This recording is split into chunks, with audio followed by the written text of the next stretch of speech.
asked me to send you a couple of videos of my outdoor skills. So today it's about 98 degrees in Texas. We have a little bit of cloud cover right now, but I'm sure the sun will come out in a minute. And I'm standing in a creek on the back of my property because it's hot. And back here it's going to be easier to take care of this butchering job. So this is a feral boar that was shot in Texas about 15 hours ago. I put out the word to some friends of mine and asked them to produce an animal for me to butcher for you guys.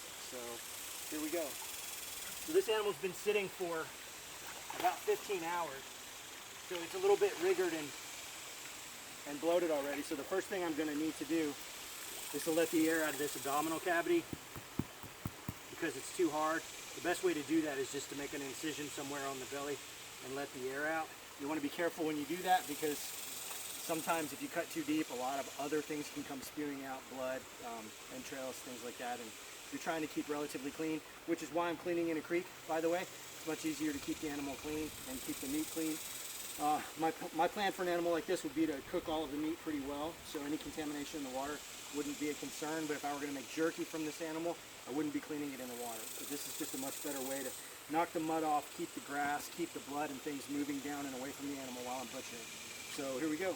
As I said, the first thing I'm going to do is make a little incision in the belly. Usually I like to do that right at the base of the sternum. I'm trying to cut, there we go, the air release.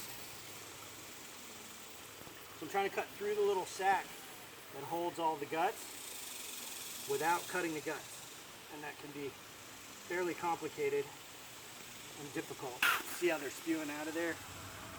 That's because this animal's been dead for about 15 hours.